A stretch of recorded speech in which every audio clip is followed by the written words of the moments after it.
This podcast contains potentially adult language, adult themes, definitely drinking, and possibly sexual context.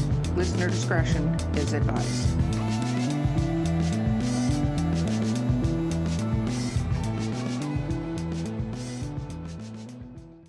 Okay, we're recording. Yay, welcome to Drinking with Authors.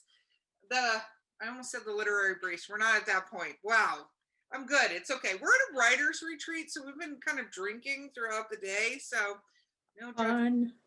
I'm your host, Erica Lance. With me today is Vanessa Valiente. And our guest today is Carrie Vaughn. Woo! Okay, let's talk about what we're drinking. We were really loud just then. I'm proud of us. Okay, so I do have one of my Drinking with Authors tumblers, and we now have shot glasses, which I'll send you an email. If you want one, Carrie, I send them to all of our guests. And in it, yes. Well, Melinda has one. I've decided that I want all of you guys who are just amazing, epic authors to do a group photo. Authors cups, preferably with whiskey. It has my drink is a Blue Moon. It has an orange that I actually cut up, so I feel super fancy about what I'm doing. Vanessa, what are you drinking? Ooh, okay. So I'm drinking the Dreaming Tree, and this one is Crush. So, yeah, Very cool. What are you drinking today, Carrie? I'm going to call it by its fancy name. This is a Cuba Libre. Yes. Also known as a rum and coke, but I put a lime in it, so it's fancy. It's like the orange. We're very fancy today. We're fancy. I'm proud of us. Okay, so tell the listening audience, if they have not heard of you before, which means they live under a rock, but if they haven't, will you talk about what you write a little bit? I write science fiction and fantasy. I cross all sorts of genres. I did the math recently. I've been a professional writer for 20 years now. So I've kind of gotten to the point where people ask, well, what do you do? And I kind of get stoppered up because I don't know where to start. I'm probably best known for my urban fantasy series about a werewolf named Kitty who hosts a talk radio advice show for supernatural creatures. That series ran for 14 novels and a couple of short story collections. And I actually just had a couple of collections related to the series come out this year, The Immortal Conquistador and Kitty's Mixtape. Because along with novels, I really love to write short stories. And so I wrote a ton of short stories set in that same universe, and I was able to bring those together, which made me really happy. I've written a bunch of other novels as well. A couple of years ago, I won the Philip K. Dick Award for my post-apocalyptic murder mystery called Bannerless. Oh, wow. So yeah, those are probably the things that I'm best known for. And also this year, I wrote 2 novellas about Robin Hood's children that I had a great time doing, and I'm really proud of. I saw that. We cyber stalk our guests. We call it research, but it's really cyber stalk because, it's the internet and we get to do stuff. It's really interesting to me that you said that about short stories, because we talk to a lot of authors who write novels. So I'm really good at writing short stories. I can do it, no problem. 2,000 words, 100 words. I can do fucking flash fiction. But I know a lot of authors that can't do that. Like, they start to write a short story, and then 25,000 words later, they're like, okay, it's done. And you're like, it was supposed to be 5,000 words. Thanks. So how you find it easy to jump between both? I do. And I'm really grateful that I do, because I think being able to do both and move back and forth between them has given me a lot of opportunities. And it's just a really good, being able to kind of adjust the size of your story is a really good tool to have in your toolbox.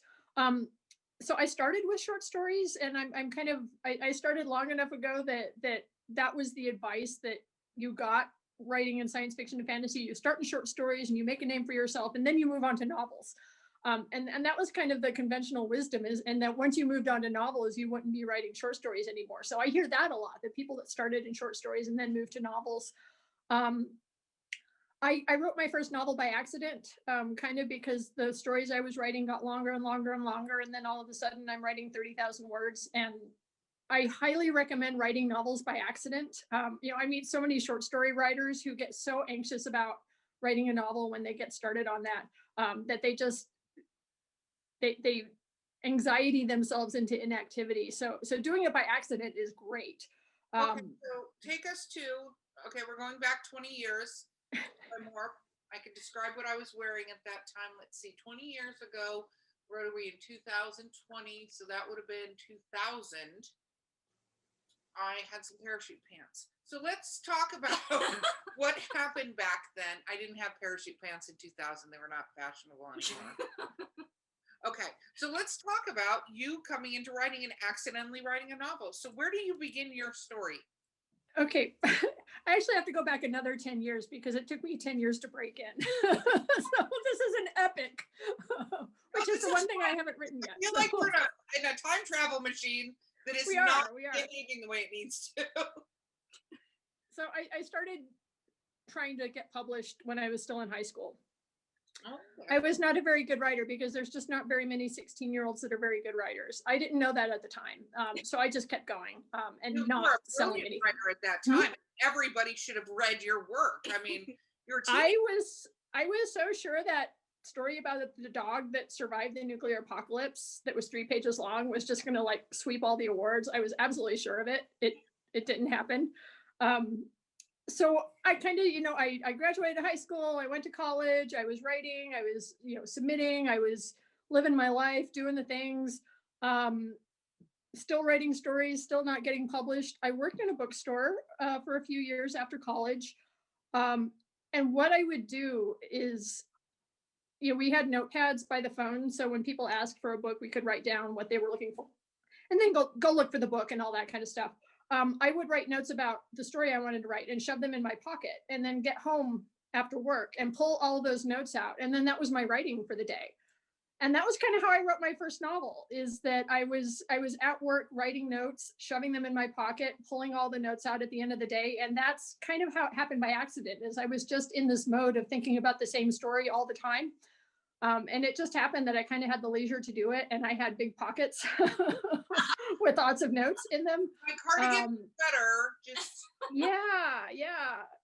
It turns out when you work in a bookstore, nobody notices that you have like notes falling out of your pockets all the time. I actually used to do the exact same thing you did, but I was a server in college, and right in between like taking orders, behind my slip, someone would say like a piece of dialogue. I'm like, ooh, I'm gonna put that in my novel, and then I'll be like making notes or writing like descriptions, and that was how I wrote my first like absolutely terrible, never will see the light of day novel. But hey, you got to start somewhere, and you got to make the time, no matter where that is. Exactly, and that was super easy to do because you're at the store, you're moving around all the time anyway. There's just a lot going on, but the story machine was still working in the back of my head.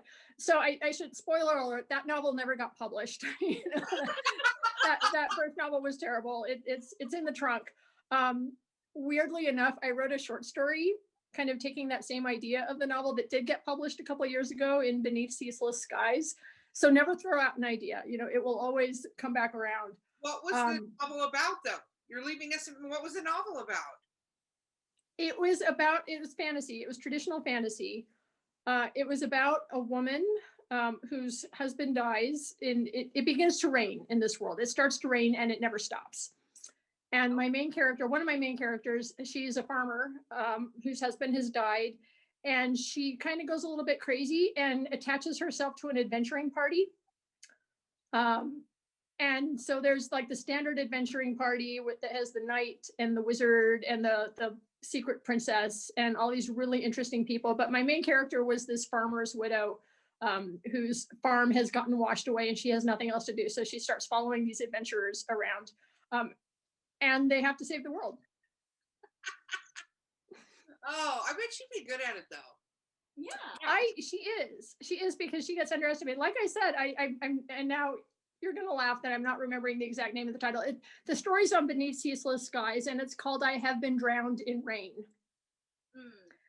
And so you sort of get the backstory, but this is a good way to talk about like novels versus short stories. Like I wrote this entire novel about this group's adventures and how they saved the world. But the short story ended up being like one scene. They're on the beach. They're running away from the bad guys. They're trying to get a ship that will take them across the water. and then a bad thing happens, and she ends up saving them because she's the one person that the bad guys discount, that they think that she's not powerful and that she doesn't have anything, and which was kind of the whole point of the novel. It's like, let's take the least likely character and make it all about her. And I remember my critique group at the time is like, well, you've told the story from the wrong point of view. She's the least powerful, least interesting character there. And I'm like, well, yeah, that's the point. Like nobody else is writing stories about this person. Why shouldn't I write the story about this? I think she's really interesting, precisely because she's got this weird perspective, that she's a totally powerless person in this world. So what can she do? What can she do to kind of get her life back after it's been taken from her? Actually, well, you said that you took some nuggets of it and finished it into a new story. Like, how much of it, of the original, would you say was even salvageable, or how much do you think what did you take from that one and put into the new story? Just the characters. Like, I really didn't take anything else, just because, that's the difference between a novel and a short story. A novel is the big epic suite, but the short story is, you've got a couple of characters in one situation. And it's usually a pretty pivotal situation, but you can make the story feel really rich by bringing in all of the backstory, like hinting that there's this ton of backstory going on. But what the story is really interested in is like this one thing that happens with this one set of characters, and you compress it, like you compress the whole thing, and it gives I've done this a couple of times, things that I thought were going to be novels that I ended up turning into short stories. And, I consistently get feedback on it that's like, this feels like it could be a novel. And I'm like, yeah, it could be, but it turns out it didn't work as a novel. It turns out for whatever reason, there just wasn't enough of a hook. But by compressing, all of that backstory into a short story, it ended up being a way more powerful than it would have been, spread out over 100,000 words versus 5,000 words. She's asking for a very pointed reason. Oh, not admitting it, but she's asking. No, you know why? It's because, the current novel I have was never my first one. I've actually written a couple leading up to this one. And there's a part of me that wants to go back to the very first one, but I know it was basically me as a baby writer just trying to figure out how to piece all the bits together to even make a coherent story. But there are still elements of it that I still love and I want to bring back, but it doesn't fit into the narrative of any of my current stories. So I always find it interesting where, some people say, no, I'll never use the first one. And then you find out other people either found, some tidbits that they were usable, or they were able to redo the entire story, like just rewrite it from scratch based off the new knowledge that they've gained over the years. So I find it very, very interesting. Yeah, I have several novels. Oh, I'm sorry. No, you go ahead. Yeah, I have several novels. It was the fourth novel I wrote was Kitty in the Midnight Hour, which was the first novel that ended up getting published. So I have several novels that I wrote that did not sell. And I get asked quite a lot, like, would you ever go back to them? And the answer is always no, because, not just because I don't really feel the impulse to go back to them, but I've got so many new things I want to work on. And I'm a different person than I was 20 years ago when I was working on those novels that didn't sell. But I totally hear that, because I spent a lot of time on those drafts, those sort of failed novels, and I learned a lot, and I can never discount that. So no, I don't really have any intention to go back and rework those drafts into something publishable or saleable or interesting or whatever. But yeah, it's like they weren't wasted. It's like, yeah, I'll definitely go back to them. And it's interesting to see how far I've come. But yeah, I've got too many new things to write to really want to rework the old things, Right. My first story that I wrote started with the night was dark and stormy or something like that. That's how I knew that one needed to be shelved. I'm not kidding. I found a printout of the first couple of pages. I was on a dot matrix printer, and I was like, I shouldn't show this to anybody ever. No, that's how I shelved my first one. Was I tried to test it against a bunch of writing articles because you're trying to figure out, okay, what's good, the advice, and it was like a checklist of 10 things that you don't include in your first chapter, and 9 out of the 10 I had committed. And so I had like the character waking up and looking themselves in the mirror and like a mundane place. And it's just it's interesting to go back to it and be like, oh my god, what the hell was I thinking at the time? No, it was brilliant. Okay, so in the bookstore, what did you go to school for? Literature. Okay. Oh, that's good. I have a master's degree in English lit. Yeah, people kind of assume that I have a degree in creative writing, but it's in literature. So that's still brilliant. I was wondering if you're going to go accounting. I was going to be an account. We talked to so many writers that maybe the accounting was the right answer. Funny you should bring up accounting, because my mother's a CPA, and my day job for 8 years, kind of my last big day job, was I was the administrative assistant in an accounting office, a tax prep office. So I drink and I'm psychic. Look at me. I'm very fond of the accounting trope, but do go on. I'm sorry. It's funny because my mom was a CPA too, and I did a lot anyway. Yeah, well, my dad's a CPA too, and I couldn't. I tried, and I was like, I came home and I was like, Dad, I'm sorry. I tried. I had my degrees in marketing, and I was like, I tried, but I can't do this because I'm just such a creative brain that I can't sit there and just do numbers and balances but I think that's hilarious. That you guys all we're all accountants. Okay, good. End of podcast. So let's fast forward. So you're writing in your sweater pocket, and then you do this, and then fast forward. Now we're through 4 books. We're on book 4 that you finished. What happened on that journey to book 4? How do we get to book 4 from sweater notes book 1?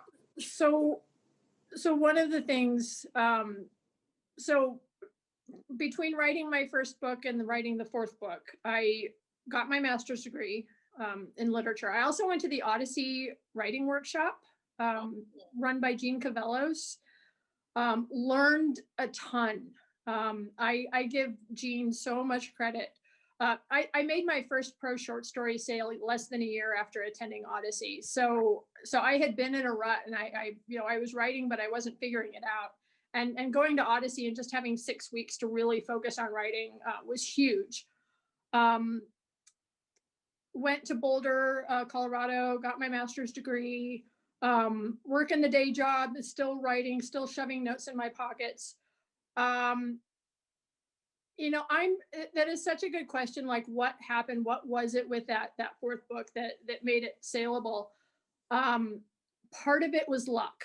There was a big part of luck. And by that time I was kind of fatalistic about it. Like, nothing else had sold. So I just assumed that nothing was going to sell. So I was just writing whatever I wanted to write at that point. There was a little bit of like wanting to write to the market. It's like, I'll write fantasy. Fantasy is popular. Fantasy sells. I'll write fantasy. And that's great. And it turns out I'm actually not a very good fantasy writer, I think. And we could talk about that. I think sometimes that I'm not the best person to talk about my own writing because I'm in the tunnel and I don't see it. So from working in the bookstore, I became aware of Dr. Laura Schlesinger, who is a talk radio advice relationship guru person. She wrote a book called 10 Stupid Things Women Do to Mess Up Their Lives that was on the bestseller list when I worked in the bookstore. I hated this book with a passion. I never read it, and I'm okay with saying that I didn't read it, and I still hated it with a passion because most of the people who bought it were middle-aged men who wanted to give it to their daughters. And it drove me bananas that they did not see the damage that they were doing by giving this book to their daughters and their granddaughters. And just as a rule of thumb, don't give self-help books as gifts ever. I saw a lot of that, like people really genuinely wanting to help, but buying self-help books to give to their loved ones, which is basically sending a big message of, I think you're damaged and need help. which here's a book that which may be true, but that's really not the way to do it. It's really terrible. Don't do it. Don't give self-help books as gifts. Yeah, it's super bad. That everyone kind of has to come to their own conclusion. Like, well, you can give somebody a book, but you don't do it under the guise of a present. yeah, Like, it's not Merry Christmas. Here is that guy. Here, you need help. You're broken and you need fixing here. Yeah. So that's like a big rant, and that's like a big, powerful thing that I have living inside of me from working at the bookstore. But that was also the time that Buffy the Vampire Slayer was on the air. And I thought to myself, what if Buffy Summers called into Dr. Laura with her relationship problems? What would happen then? And I realized Dr. Laura would have no idea what to do with the relationship problems of the supernatural world. So of course they need their own talk radio show. So that was the idea. And it was, I thought at first it was a crazy idea. So I wrote a short story because that's what you do when you have a crazy idea and you don't want to spend 100,000 words writing a novel about it. So that's what I did. I wrote a short story. It turned out the short story sold to Weird Tales. It was like the second story I ever sold. And I had more ideas about this character, and I wrote the novel, and I kind of just wrote it as a lark. So I'd been writing all these other novels thinking I want to get published. I want to be a novelist, and here's the novels I'm going to write. But this was far enough along. It's like, screw it. I'm just going to write this novel because I have the idea and it's fun and I'm having fun. And it turns out my timing was great because urban fantasy took off at about the time that I finished the novel and started shopping it around. Laurel K. Hamilton had been publishing for about 10 years, Kim Harrison, Kelly Armstrong, Charlene Harris, Jim Butcher, all of these books were starting to come out. Buffy went off the air, which may be coincidental, but I think it's actually related that people were really starved for this kind of story. And I wrote this book at about the same time. And so, on the one hand, I wrote a book that was totally different from everything I had written before. But there was a market for it. And that was the important thing is that editors were looking for exactly this kind of story when I started shopping this around. So on the one hand, it's like, yeah, I got really lucky with Kitty. But I would say, like, anytime we've interviewed authors, or I listen to other podcasts with interviews, that the book that always seems to sell, like, you can't control what editors are looking for, but I think the key ingredient that is in our control is the passion for it. You're not pandering to someone else's expectation of a fantastic novel. You have to write the novel that excites you, because when you're writing that novel, which I know you're looking at me because she yells at me to like finish my novel, is that you have to have passion for your project. You can't sit there trying to meet some bar because you don't know all the elements of why someone likes something. So you have to love it, because that is what kind of comes off when you're writing and you're getting through those tough writing slumps. So it sounds to me like you were like, you know what, screw it. I'm not going to deal with anyone's expectations. I'm just going to write what I love, and that's it. And then the other element was you wrote something that also fit the need that editors were looking for. Well, and writing what I think, because it's not that I didn't love those other projects. Like, I was really passionate about them while I was writing them, and they meant a lot to me. But writing something that looks like what's already out there isn't going to stand out in the same way that writing something that's a little bit off the wall. And that was a really weird time for that kind of book, like the werewolf, vampire, soap opera, drama, urban fantasy. The thing that came to be known as urban fantasy, because it wasn't actually known as urban fantasy at the time. And that's a whole other conversation that we could have, because I found myself in the middle of it and I thought a lot about it. But yeah, it wasn't a thing. And it was just, I just had this crazy idea and I just wrote a book, and I didn't know there was a market for it, and it was just different from the other books I had written. And I think that might've been part of it, is that the other books I had written, I was writing things that looked like things that I had read, looked like things that were already on the shelf. And that's the problem, is if you're writing what's already out there, then it looks like what's already out there and everybody's already seen it. And it's really hard because there's just no way to predict, and there's no way, there's no way to predict what's going to be the next big thing. So yeah, writing for the market and trying to write what you think people will want is really hard, and it takes an instinct that I don't think I have. So my attitude at the time was, well, if I'm going to get rejected anyway, I want to get rejected for writing things I like, rather than writing what I think other people want. And that was kind of a huge hurdle to overcome. It's like this is a hard gig one way or the other. It's difficult. It's difficult to break in at the best of times. So if you're going to get rejected, at least love what you're doing, because at that point, that's the only benefit you're getting out of it, is that you love it. Are you traditionally published all the way? We're going to come back to some of the other stuff. Are you traditionally published all the way? I'm like 90% traditionally published. I do self-publish some side projects that I have, and we can talk about that and like why I did that. I do have some self-published stuff out there, but it's not my primary thing, and I don't put a lot of effort into it. I don't do any marketing, which is a world I'm just kind of starting to dip my feet into, the whole kind of self-published marketing algorithm pursuit thing. It is too, we have a small press we started at the beginning of this year. Oh, excellent. Yeah, we did it because we're pretty much fucking tired of the way the publishing world is for most authors. Not every author, but the majority of authors, the publishing world is like a horrible juggernaut of doom where there's choose your own adventure only ends in a pit of spikes, right? So, or, a pit of vipers or a pit of this. So we did that. And it's interesting because as you go into doing that, being a self-published author, which a lot of us were before, and then went, we can actually help people. So let's do this differently. It is a marketing thing in self-publishing. It is so heavily, you have to know marketing. And it's interesting because it's changed a little bit that yes. People are going, I want to write a book, but I'm a marketer. So I'm like this, they're starting off almost as a marketer before being an author in the self-publishing. If you go all the way down that rabbit hole, it's interesting because authors are no longer just writing books. It used to be the time of being up in a cabin by yourself with a typewriter and, this weird assistant that doesn't speak English, and you're up there for, 6 months or 2 years, doesn't matter, depends on who you are. And you write this, this next great novel. And now, we have friends that write 10 books a year. Mm-hmm. They're self-published authors to maintain a 5-figure a month salary to write 10 books a year, but that's what they do in order to do it. And then they do ridiculous marketing on top of that. Mm-hmm.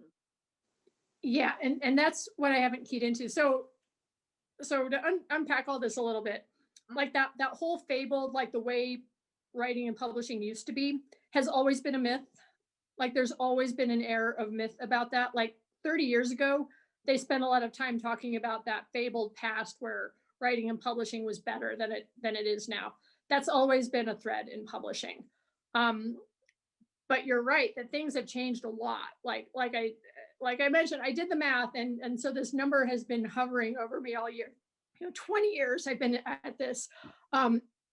When I started out, the business, or at least the science fiction and fantasy, this is another thing, like science fiction and fantasy and romance and literature and young adult all work differently. Like all of those little categories work very differently. So the things, I'm talking about science fiction and fantasy, and that may not necessarily apply to young adult, and it may not necessarily apply to romance. So there, it's all different. It's all this big patchwork, weird Frankenstein monster thing. When I started out, science fiction and fantasy had basically been working the same for about 30, 40 years. Like the previous big disruption had been the invention of mass market paperbacks. Mm-hmm. So that's a big thing I could get into. The other big disruption happened in the 90s with Amazon and the chain bookstores and publisher consolidations. But even with all of that, things basically worked the same. In science fiction and fantasy, you broke into the short markets, the short story markets, or you got an agent and you broke into traditional publishing, which was the only publishing at the time. It had basically worked the same. So I came up using the rules that had worked, for about 30 or 40 years at that point. Within 10 years, everything changed. which was huge and upsetting and disruptive, and made me really glad that I broke in when I did, because I broke in on the old rules that I had learned, coming up through the community. And we could talk about conventions, like science fiction conventions is another weird thing that science fiction has that like other areas of publishing don't have. This is like a fire hose of information, so I don't know if any of this is useful, but I write fantasy, so everything you're saying, I'm like, please just tell me more. But I get it from both sides, because I was working in the bookstore in the 90s when all of the consolidation and Amazon started. Like I went to the BEA where Amazon was the first year that Amazon really made a big push at BEA with their big banners in the convention hall and everything. And it was really weird. And everyone's like, what the hell's going on with Amazon? What is this thing? Yeah, imagine a world with no Amazon. It's like, that's the world that I learned the rules in. I remember the world of Amazon. I also remember the world of the sci-fi conventions. I went to Trekkie conventions. Yeah. Was a thing. Now me being a nerd is cool. I tell that to my kids too. I'm like, oh, it's super weird. Like, it's super weird. Like, wasn't nearly as cool. Child, let me tell you stories of stinky hotel basements, because that's where we had to go to buy our t-shirts, in 1989. Truth. And now you can get them in Target. Exactly. Now you can buy them off of Amazon. You can make little weird phrases from sci-fi shows and people have them all over their shirts. And you're like, we had to make them from craft stores with like lettering. I'm not kidding. I had to make a shirt that said all your base are belong to us. So and it's supposed to be in English. It was done by the Japanese, but it's supposed to be in English, but a Japanese person translated to English. Okay. So instead of we've taken all your bases, it said all your bases belong to us. This is like the old memes. You are telling stories of the old memes. Yes. We shall talk hamster dance next. Yeah. And then there was the year that like everybody got Kindles for Christmas and suddenly self-publishing was viable. Yes. And I remember there was about a year there where everybody in the writing community was freaking out because the death of publishing was going to happen, and it really was going to happen this time. And I just want it on the record that it's been 12 years since then, and the death of publishing hasn't actually happened yet. So there was a stretch of time there where I kept getting put on traditional versus self-publishing panels as the traditional author representative. And some of them got very confrontational because the self-publishing authors were very into the death of publishing narrative, and that their way was the only way, and the rest of us were dinosaurs who were going to die off. And it turns out none of that actually happened. And I started kind of taking this middle road because what ended up shaking out, and you could sort of see it shaking out at the time, people read books for the same reasons, like whether they're reading traditionally published books, and most readers don't actually tell, like they can't actually tell if something is self-published. Like if they're buying everything online, if they're buying ebooks, they don't differentiate so much. They want a good read, and they're buying their books based on the same things that people buy print books on, which is word of mouth, authors that they already know, the books that their friends are talking about.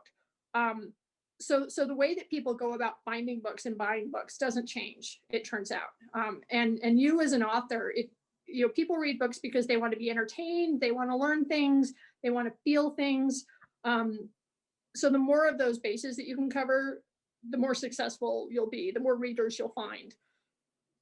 And the other thing is, it's like you're going to work really hard one way or the other. Like the thing that drove me crazy as an author is that there were people who were going into self-publishing thinking it was going to be easier. And it's not. It turns out it's not. Like people, I would tell my story and people would look at me like I was nuts. Like, you spent 10 years trying to get published. Why did you spend so? You could go and self-publish your early novels right now and it would be great. And I'm like, oh no, it wouldn't be great because those are really bad. Cause I don't want to self-publish my first novels. So they always say, no matter if you're like, the myth is if you're in traditional, you don't have to market. And like, that is, I think it's very like a small percentage where, a publisher, and you can correct me if I'm wrong, but they pick one person or one novel that they kind of put all their money towards. But everyone else pretty much has, for the most part, has to do some level of marketing. So you're not exempt from it if you go through traditional publishing. Yeah. So that's another one that I kind of push back a little bit against, because that's another one that narrative has been around for a very long time. Since the 80s, that publishers don't really put money into anything but their big bestsellers. I have to back up that I am one of the authors that they decided that they were going to really push when my first book came out. They gave away the ARC at San Diego Comic-Con. Oh. So I got a really big push there. At the same time, like there have been times where I asked my publisher, hey, could we do this? And they did it. So it's not necessarily that they're not doing it. It's that a lot of times the marketing and publicity departments are filled with 22-year-old interns who don't know any better. And sometimes you have to ask, and sometimes you have to push back. And sometimes they're doing things that you as the author don't necessarily see, like reaching out to librarians and things like that. Like sometimes as authors, we're not aware of how powerful the librarian market is, whereas publisher publicity departments are. And that's something as a self-published author, you may not necessarily have any access to at all. So this gets boiled down to like these really simplistic assumptions, I think. And I'm not discounting anything that you're saying, because I think it's absolutely true. I think one of the things that the internet has changed is the way that authors are expected to have an online presence. And you've got authors like John Scalzi who have used their online presence as fantastic marketing tools. And so publishers point to that and they say, you should be able to do what John Scalzi is doing. When it's like, no, none of us can do what John Scalzi is doing, because he was doing it before anybody else and he's better at it than anybody else. And you can't just point at that and expect the rest of us to be able to do that. But there's still this kind of cargo cult feeling that like, well, authors ought to be able to do that because John Scalzi did it, and not looking at some of the bigger issues involved here. It's so complicated. The thing I resent now that didn't used to be true is that publishers would give authors a couple of years to develop an audience. And that's not happening anymore. Like when I broke in, an author would get a 2 or 3 book contract right out of the gate. Oh. And that's not happening anymore. They're getting 1 book contracts. You get 1 book to find your audience. And that's not really fair. And that didn't happen 10 years ago, 15 years ago when I broke in. So this is a thing that I think is absolutely true, and it's still true, and it's always been true, that an author's best advertising is their next book. You draw 1,000% with that. Like, I am a firm believer that you need to have your next pre-order up. I don't give a shit when that thing is coming out. But the moment your book releases, another book needs to be lined up out there. It's a buy thing. People buy. And they need, when they're done with your book, they need to see the next book they should be buying. And I think that's true for traditional publishing as well, is that people, when you have several books on the bookshelf at a time, people are going to pay more attention to you than if you just have one little tiny book there that is easier to look over. So you do need to be continually writing, and that's true of self-pub and traditional pub, and you do need to have the next thing out. One piece of advice I give to people, both traditional publishing and self-publishing, is have your next book written before the first book is released. Because I've seen this happen where the first book gets released and for whatever reason, authors freeze up. It's stage fright almost, if that makes sense. That, they start getting feedback back on that one book and it freezes them up. But if you've actually finished the second book before you start getting feedback on that first book, then it doesn't matter. You're sort of free of that pressure. It's super frustrating and disappointing when you read like a really great first novel and you really want the second one, and it turns out the writer, for whatever reason, that second novel never shows up, or takes 5 years and you've forgotten. You wait so long for either for an agent to reply, or for someone to make an offer, or you're waiting for your book to finally be released, that you have all this time that you're waiting. And sometimes you have to move away from that and focus on the next thing way ahead of schedule, so you have that lined up. So because you're always going to be waiting for the next something, so use that time to really work on the next kind of projects you want to be doing. Always be working on the next thing. And I learned that as somebody who wrote 3 novels that never sold and never got published. And part of why they never got published is I stopped shopping them around because the next thing was so much better. You know, I wrote my first novel and I was super proud of it and I started sending it out. But because at the time, nothing was done online. Like there was no email. I was not emailing queries. I was doing everything by snail mail, which meant waiting for months and months and months to hear back. So I started the next thing and it was better. And then I started the thing after that and it was better. So I stopped sending out those earlier things because I could just see myself getting better with everything that I was writing.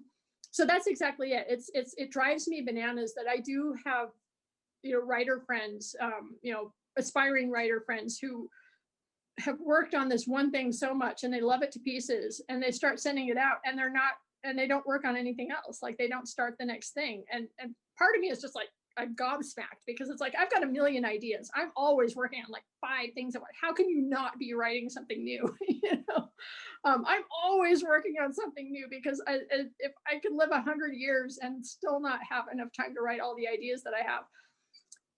But I talk to writers all the time who they write their one thing and then they work on selling the one thing and they don't write the second thing. And it's like, how are you going to practice? How are you going to learn? You have to work on the next thing, and the next thing and the next thing. Yeah, that's imperative. I think, you know, as much as we talk about the marketing and how sucky the whole publishing business is and how terrible, how hard it is to get stuff out in front of readers. I am heartened that at times it really does come down to the work and the writing and the stories and what you're working on next and how far you can push yourself, you know? Totally. Okay, we have to take a 5-second break for the listening audience's 5 seconds. Anyway, we'll be right back. Sample locally sourced, quality distilled spirits in the beautiful Columbia River Gorge. At Skunk Brothers Distillery, we're family-owned, brewing small batch grain-to-bottle spirits, just like our grandfather did back in the Prohibition era. From handcrafted bourbons and moonshine to flavored blends and cordials infused with local fruit. Join us for a tasting tour and buy Skunk Brothers spirits straight from the source. It's all in the family at Skunk Brothers Spirits, located in Stevenson, Washington. Okay, we're back. Okay, so I think it's, you know, I love hearing this from that side. I don't think everything in the world of publishing is terrible. I think from my perspective, they are not catching up quickly enough with the change in the world. Because I love that they're self-publishing. At times I read stuff and I'm not happy they're self-publishing because there's, you know, the thought of an editor, you know, or a spell check sometimes. Like there's a little bit of stuff that there's the bad sides to everything, I think. But I feel like we now have access to things we didn't have access to before because of self-publishing, right? We get to hear different voices we never heard. And I think it's interesting you say that because I think for some people, the publishing journey is great. They're, you know, it was great and they got that going. But to your point, the hope that they issue one book and it's The Fault in Our Stars and it does $1 bazillion, or it's the, you know, Silver Linings Playbook and it's the most brilliant thing. But especially with sci-fi and fantasy and there's stuff like that, it's usually not a one book situation that gets you enraptured in that particular author. And I also think the timing of the publishing world is interesting. And I'm sure we could talk for hours, and eventually we should meet in person and just talk for hours and drink things. But you know, when COVID is gone, but I think that the publishing world, one thing too, is that self-publishing allows you to get closer instant gratification and your fans instant gratification, because you're not going through whatever this weird cycle is in the publishing world that's like, you know, and then 20 years later, when did you write that book? 4 years ago? Like, and it's just coming out. And that's super duper annoying. You know what I mean? That it's already done. You've already presented it to them and they're just doing whatever little little TikTok-y thing they got going on for a year and a half, and then your book comes out, or it's not the right season and that stuff. And so I would like to see, and when we started the publishing company, we really did it not that because we consider ourselves a little bit of a hybrid, but we traditionally publish. We're publishing for our authors, right? Mm-hmm. But we're taking the time out of it. We're changing the process flow so that it's not that, but the author has a lot of expectations too. Like, you can't just be one of those authors with us. It's like, I'm going to put a book out every 3 years. Yeah, you're not one of our authors. I appreciate you, heart you, but no, we want somebody that wants to do like 3 books a year. Like, that's what we want to feed the machine. So yeah, and anymore, like when somebody comes to me for publishing advice, like particularly publishing advice, not just writing advice, I really try to find out what they want, what their goals are, because that's what the self-publishing movement has changed for me. It's what is this person's expectation? What does being published mean for this person who is asking me for advice? And making sure they understand how much work is involved in each one. Like, it took me 10 years to break into traditional publishing, but I feel like I got a lot of benefit from that. So it's like where are you putting your work in? I put all the work in the front end to break into traditional publishing, and I'm far enough along in my career now that like the rules are different, and I'm still kind of working out what those rules are. Like, I have enough of a reputation that I can do things that don't apply to somebody who's just breaking in right now. yes. And it drove me a little bit bananas when I saw somebody who has a really great reputation in science fiction and has a really long established career start advocating for something that it's like, well, you can do that because you're established, but you're giving advice to somebody who's just breaking in now, who can't do what you did. Yeah. Because you're established. So like navigating that has been really interesting, and really difficult. So yeah, just trying to talk to people. Like if I talk to a new writer who's like, well, I don't want to go the traditional publishing route because I can't face the rejection. I don't want to get rejection slips. I just don't want publishers to reject me. And I'm like, well, okay, well, how are you going to feel when you get a 1-star review on Amazon? You're in the wrong business. Yeah, I was saying the same. I was like, if you're gonna be that, you can't be too fragile. You have it's like, so if you're going into self-publishing because you think you're going to avoid all of these things, well, here's all the other things that you're going to have to deal with instead. So the way I put it is like, self-publishing, you're going to do a lot of work on the back end, with the marketing and the publicity and writing 10 books a year and doing all of this stuff that you might not necessarily have to do on the other side. It's just, where do you want to put the work? Where are your talents, and what do you want out of it? Like I talked to some people who they just want a book out. They have these stories and they just want to put them out. They've got a great day job. It's not like they're thinking they're going to make a living out of it. And it's like, okay, that's great. And it's like, but if you want to make a living out of this, there's some things you have to do. And here's what they are. Here's what they are in self-publishing. Here's what they are in traditional publishing. There's so much to navigate, and it's changed a lot. Like I said, it's been really strange and interesting because the industry has changed completely from when I broke in. So on the one hand, I shouldn't be giving anybody advice. Like, nobody should listen to me at all.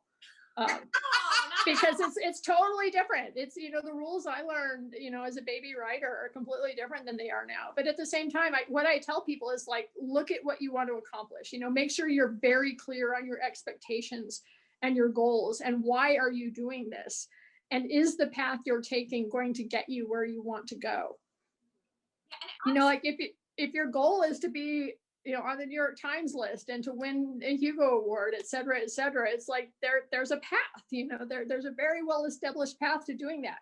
And if you think you're going to get there by, doing your novellas on Kindle, you're not going to get there just because that's not what the path looks like. That's still a totally viable option for a different set of goals. No, I think it's true. I think, it's the acknowledgement you want. What do you want from it? And what are the true expectations?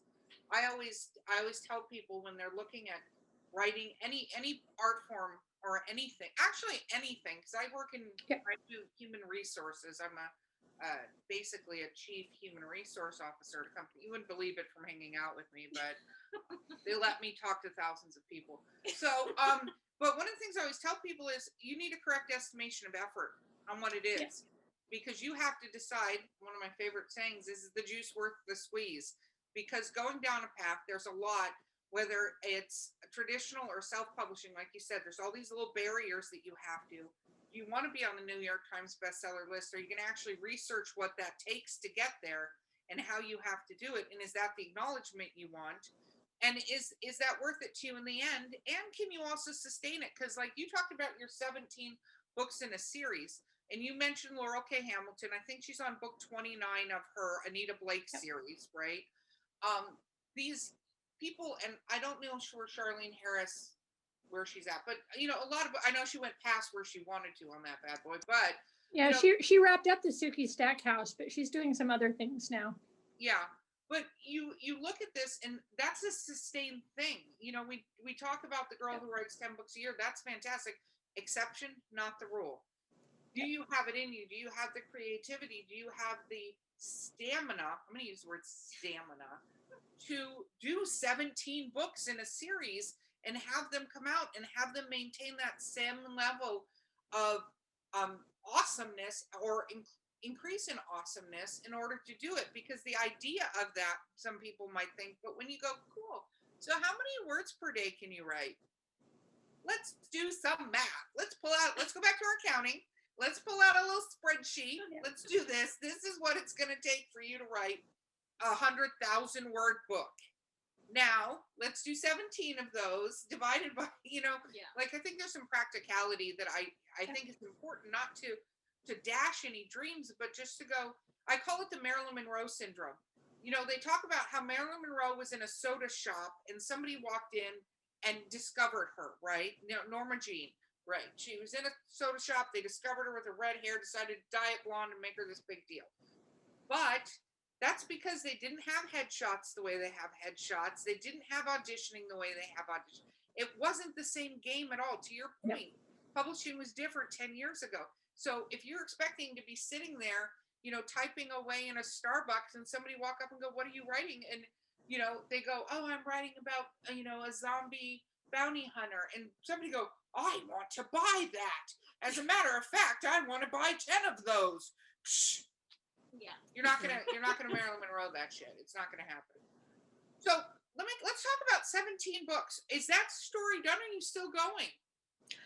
Yeah, it was 14 books and it's done. Like I'm about to do one of my time warp things again. So when I wrote the first book, I assumed nobody was going to publish it because nobody had published any of my other books at that point. But they bought it. They wanted the second one. I had the idea for the second one. And then they wanted 2 more, and I had the idea for 2 more. And if you read the series, you could get to the end of book 4, and that's like an end. Like there's a pretty good end there. But writing that one is when I realized that, like, oh, this could go on for a long time. I could actually, like the whole urban fantasy thing, it was clear that it had become a thing and that long series was the way that it was going. And I had quit my day job by that time. So that's when I started thinking, it's like, okay, how can I write a multiple book series? Like an open-ended series, which is different from like a fantasy trilogy that is like a complete story told over volumes versus an open-ended series that could theoretically go on forever. So I started thinking about, okay, how am I going to tell a story over, I don't know how many books. Like at that point, it's like, okay, let's figure this out. And what I did is I gave myself kind of an endpoint. It's like, I am going to wrap this up someday, and this is what the end is going to look like. I don't know how many books are going to be in the middle there, but I've got the ending.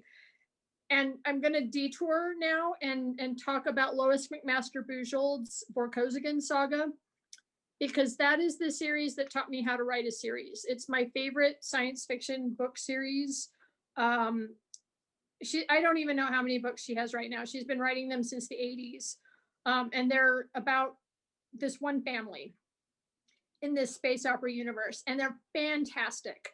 And I'm not a series reader. Like I'm not like, this is what surprised me most about writing a series, is that I'm not really a fan of series, which was another thing I had to grapple with. It's like, I'm not a fan of series. How am I going to write this series that I don't know how many books it's going to end up as? So I looked at Bujold. I looked at the Borkozigan saga. It's like, what do I love about this? And how can I extract what I love about that series to help me write the Kitty books? So I developed this list of like, here are the things I need to make this a great series. And one of the things was there needs to be a goal. Like, each book has a story, but the overarching series needs to have something that it's aiming towards. And that's what I ended up doing. It's like, so each book stands alone. Like, each book tells a story, but the undercurrent of it all is that there's a target that we're heading for. And that when that gets resolved, then the series is done. And I was able to do that. I'm actually really freaking proud of it, that I was able to do that the way that I wanted to do that. Yeah, the last book is called Kitty Saves the World. So it's sort of like, this is the end. We can't get any bigger than this. Is that because you decided to stop? Was that your choice to stop? It was a combination. So what happens is, like, I got offered contracts along the way. Like, okay, we want you to write, 2 more Kitty books. We want you to write 3 more Kitty books. There was a point where they said, okay, we want you to write 4 more. And I kind of saw the writing on the wall at that point. Like, the whole urban fantasy thing was starting to wind down for various reasons. And like, this must have been around, 2011, 2012, when I got offered that contract. And, the market was awash in urban fantasy. I saw, like, I could map out what the rest of the series could look like. I mapped it out right there. The sales had kind of leveled out at that point. I had been predicting, the crash of urban fantasy for years at that point. But it was kind of a balance of, like, what was the publisher offering versus what was my outline for the series looking like. And I was very lucky that it converged. Not every author in urban fantasy got that opportunity. A lot of authors were cut off before they were able to wrap up their series the way that they wanted to, but I was able to kind of see, I knew I had a 4-book contract, and I could sort of see that it wasn't going to go past that, really, just from what the industry was doing and what the genre was doing. So I was able to kind of map out my series for those last 4 books, and land when I wanted it to. So yeah, I was able to do it kind of the way that I wanted to. And it was a, balancing, like, what the publisher was offering me versus what I wanted to do versus what the genre as a whole was doing, if that makes sense. It does. It's many pieces. You stood back, which is very impressive. I don't think a lot of people take 10 steps back and look at the panoramic view of what's occurring on a situation. And it's really hard because you sort of have to do it a couple of years in advance. And I felt really validated because, like, Charlene Harris and Kelly Armstrong wrapped up their series within like a year. Like, we all wrapped up our series within a couple of years of each other, which was super validating because it's like, oh, I'm not the only one who saw what was happening here. And like, this is kind of some more genre neepery, but this has happened before, like, where a subgenre gets really, really popular and then the market gets flooded and then it crashes. You'll still hear people talking about the crash of the horror genre in the early 90s. That Stephen King and Peter Straub kind of fueled this huge boom in horror fiction through the 80s, but it just got so flooded and there was just too much and readers couldn't keep up and readers got tired of it and they just stopped buying it like cold turkey and the genre just crashed. And I could sort of see the same thing happening with urban fantasy. What's really interesting is that so many of those authors moved to self-publishing. It's like the audience was still there, but it's like what you were saying, traditional publishing had kind of lost touch with what the audience wanted. And traditional publishing wasn't letting authors develop. They wanted bestsellers with book 1. And it's like, you're never going to get bestsellers with book one, like, except in really unusual circumstances. You know, it took me 4 books to hit the New York Times list. So, you know, it takes time to build an audience, and they weren't giving authors time to build that audience anymore. So everything crashed. It's like, you know, there were a lot of like books 1 and book 2 in a series, but nothing after that. And there are readers out there who are like, they won't buy a series until there are 5 or 6 books in the series. And I understand that as well, but it's like, if you don't buy book 1 and book 2, there's never going to be a book 5 and a book 6. And that's what happened to urban fantasy. You know, the traditional publishing wanted immediate returns, but they weren't willing to give the time to build the audience. And at the same time, self-publishing was happening, and there were a bunch of authors in self-publishing who were doing the instant gratification thing. It's like, you know, they'll have a new novella every 2 months, and you can get your fix there. There was a lot of things that converged with the whole urban fantasy thing. And then mass markets. We could talk about how mass market publishing has kind of collapsed over the last 5 years or so. Yeah. And that contributed as well. But there was a lot of writing on the wall. And like I said, I felt super validated just because there were a whole bunch of us who wrapped up our series within a couple of years of each other. No, I think it's good. What got you decided to move on the Robin Hood children? Because I'm drunk, I'm going to jump to Robin Hood children. I could talk for hours about Robin Hood's children. So I've always written lots and lots of different things, and this was from being a short story writer, you know, writing for science fiction and fantasy magazines. I feel so fortunate in science fiction and fantasy. We have all of these magazines that just want good stories. Like, that's all they want. They don't care what they're about. They don't care the genre. So while I was doing the kiddie urban fantasy thing, I was also doing like crazy short stories, like across genres. And it was really interesting. Like, I'd have people come to me and saying, like, people know you do other things besides kiddie, right? And it's like, well, no, you know, like the people who read kiddie, all they want is kiddie, and that's fine. That's great. But meanwhile, like, nobody cared what I was doing in these short stories. Like, so there's the branding issue. Like my traditional publisher was very concerned about branding. Like, I should be kiddie and nothing else. But meanwhile, in short stories, like, they didn't care what I did in short stories. Like, nobody cares about branding in short stories. You're just a short story writer. And that's fantastic. And I love that. So I write everything. Like, in short stories, it's everything. I've got so many ideas, and I'm just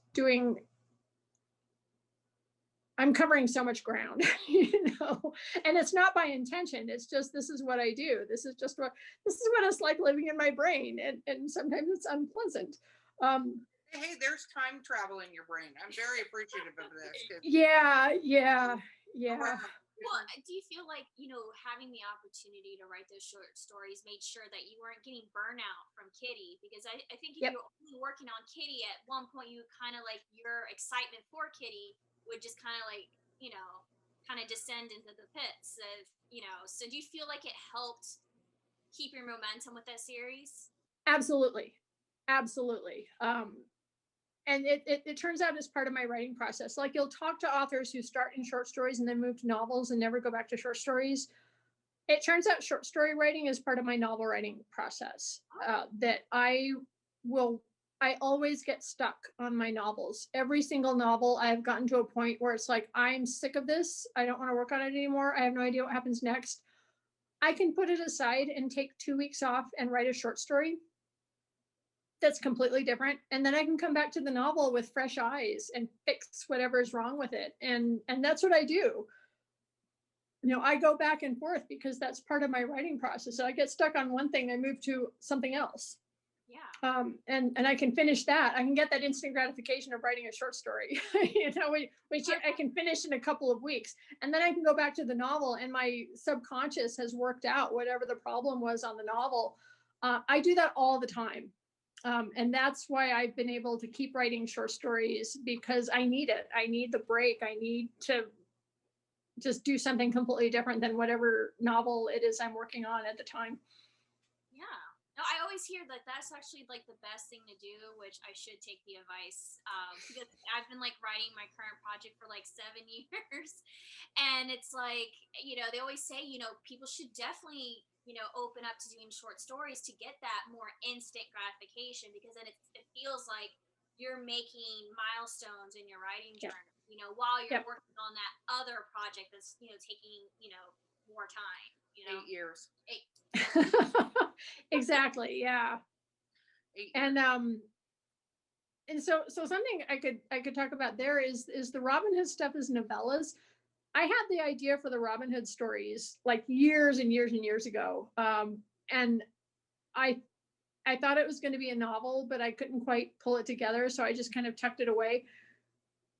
So 20-year writing career at this point. 20 years ago, novellas, there wasn't a big market for novellas. There were literally like 3 places you could publish science fiction and fantasy novellas, and nobody else, there's just no place else to publish them. So I just didn't work on novellas. I didn't write novellas. I didn't go there because I was competing with people like Connie Willis. Connie Willis sends a novella to Asimov Science Fiction. They're going to publish Connie Willis before they publish me, and rightfully so, because she's brilliant. And I love her to bits, and they should publish the Connie Willis novella. But it meant that there's a very limited slot for how to get your novella out in the world. It's totally different now. Yes. It's totally different. So over the last few years, I have discovered novellas, and I love novellas. And it's something I had never written before. So my Robin Hood stories are novellas, and I traditionally publish them with Tor.com, which was something that didn't exist 10 years ago. That this was an avenue that was totally non-existent. So it's been really interesting for me that I had all of these novel ideas that I didn't really deal with, and just kind of tucked away, because it turns out they weren't novels, they were novellas. And the self-publishing thing. So I one of the things I've self-published is a side character from the Kitty stories named Cormac, who's the badass bounty hunter, who also has a partner who's a Victorian ghost, and it's very complicated. But I've been able to write some novellas about them, which is one of the things I wanted to do. Was a spin-off with them. And novellas are great, but there's such a market for them now that didn't exist. And that has been fantastic, kind of stretching that muscle. I've actually been seeing a lot of, especially because I write, YA, and what I see the trend in YA authors is there is more of the writers are writing novellas in their current universe of the story that's really popular, as pre-order incentives and newsletter incentives. And it's a kind of a great way to like tell the fans, like, hey, calm down, I'm working on that next novel, it's going to come soon, but here's a novella to hold you over.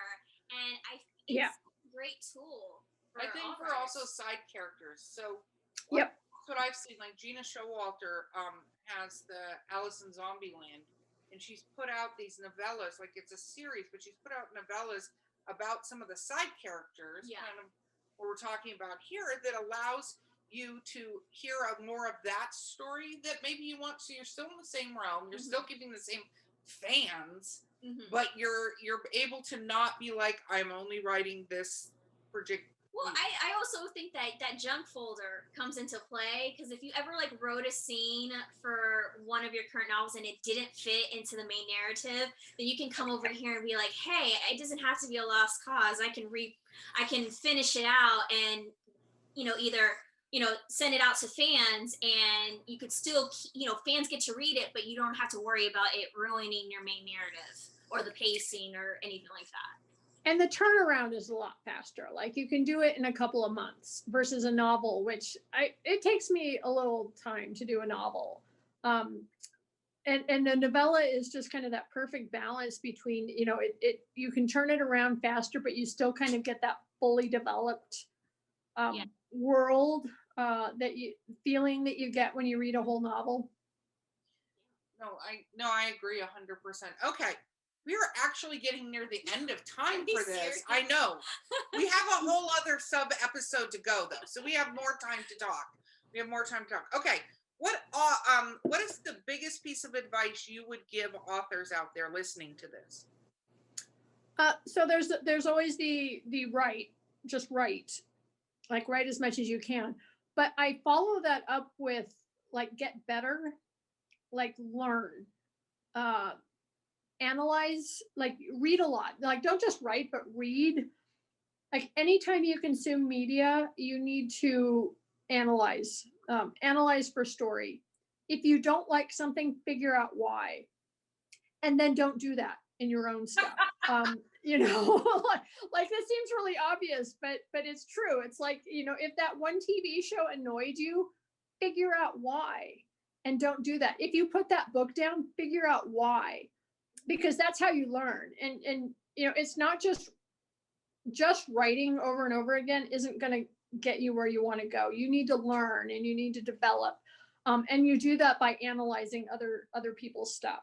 This is why my degree's in literature and not creative writing, because I wanted to learn from what other people were doing. And I think that's something that we don't talk enough about. It's like how be an active consumer of media and then pull that into your own work so that you can learn and get better and develop. Yeah, especially diverse. Anything that's outside of your planning to write, because sometimes it allows you to make a spin on that current genre, because you don't want to be, again, what you were saying earlier is you don't want to mimic what is already out there. You want to present something new. So, you know, that's why you want to consume things outside of your genre as well. Yep. Agreed. Okay. So how do people find you? Don't give me your home address. I have to say that every time because I had an author do that. I know, don't think you'd actually do that, but I have to now preface because the author literally was like, oh yeah, no, I live at, and I'm like, oh, I had a stalker, so I don't do that at all. oh, it's terrible. www.carrievaughn.com. I'm also on Facebook, pretty easy to find on Facebook. I don't have a Twitter. I've managed to avoid Twitter, but I do have a blog at carriev.wordpress.com, where I just talk about stuff. So yeah, I'm out there. Google me. Google me. Well, you have been absolutely brilliant. Thank you so much. I like that was the response. You've been brilliant. Thank you so much. You laughed. Okay, so this has been Drinking with Authors. I've been Erica Lance. And I'm Vanessa Valiente. And we'll see you next time.